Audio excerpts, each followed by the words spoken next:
जय श्री राम, जय श्री कृष्णा दर्शकों। मैं नंद किशोर शर्मा, राम स्नेही एस्ट्रो से। तो दर्शकों, आज हम बात करेंगे नौकरी या आजीविका के विषय में।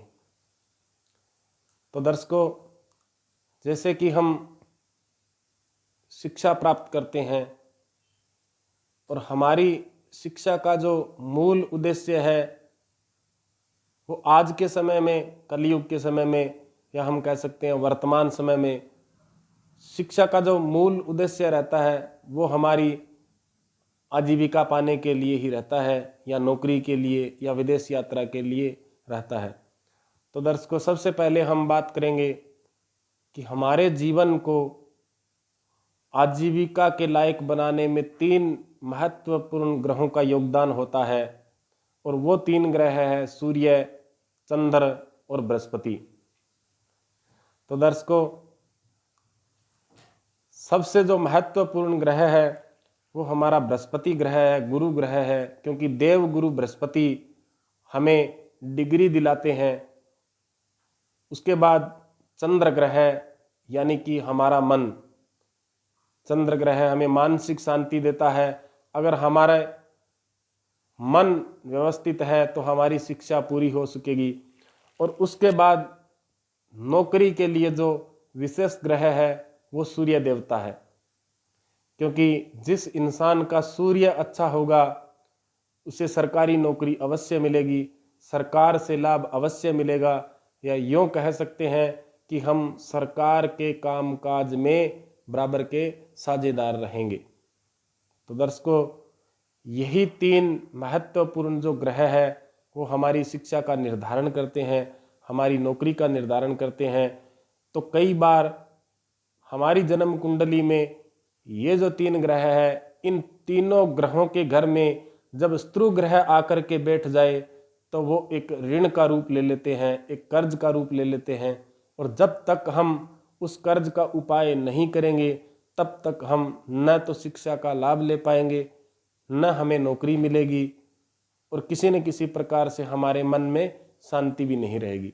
जैसे दर्शकों, देवगुरु बृहस्पति का जन्म कुंडली का दूसरा, 5वां, 9वां और 12वां घर होता है, और इन घरों में अगर बृहस्पति के शत्रु ग्रह शुक्र, बुध, राहु आकर के बैठ जाएं तो किसी न किसी प्रकार से हमारी शिक्षा में व्यवधान जरूर आएगा।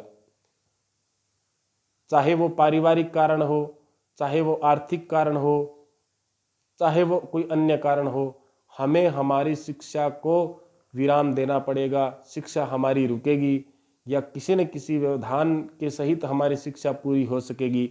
इसका मुख्य कारण देवगुरु बृहस्पति है। और अगर आपकी कुंडली में ऐसा कोई ऋण है तो आप लाल किताब की जन्म कुंडली बना करके सबसे पहले उस ऋण से मुक्त हो।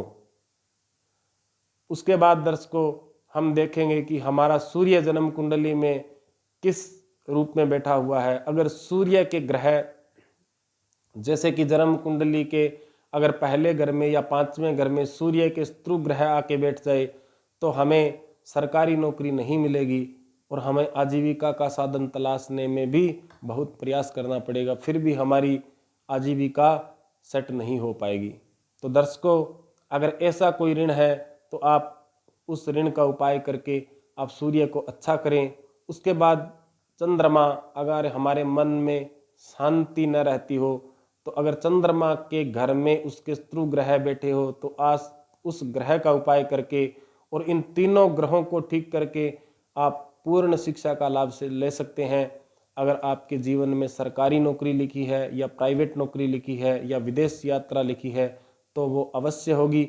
इसलिए हमारी संस्थान से आप लाल किताब की जन्म कुंडली बनवा करके सबसे पहले इन तीनों ग्रहों को ठीक करें, अवश्य आपको आपकी शिक्षा का लाभ मिलेगा। अगर शिक्षा आपकी अधूरी है तो अवश्य पूरी होगी, और अगर आपकी कुंडली में विदेश यात्रा लिखी है तो विदेश यात्रा होगी, सरकारी नौकरी है तो सरकारी नौकरी होगी, और किसी अच्छे प्राइवेट सेक्टर में अगर आपकी नौकरी लिखी है तो वो भी आपको आजीविका का साधन अवश्य मिलेगा जब आप इन तीनों ग्रहों को अच्छा कर लेंगे। तो दर्शकों, अगर आपकी जन्म कुंडली में ये 3 ग्रह अच्छे न हो, तीन में से एक ग्रह या दो ग्रह या तीनों ही अच्छे न हो तो आप लाल किताब की जन्म कुंडली बना करके इन तीनों ग्रहों का उपाय करें। आपको 3 मंथ में अवश्य लाभ मिलेगा। जय श्री राम, जय श्री कृष्णा।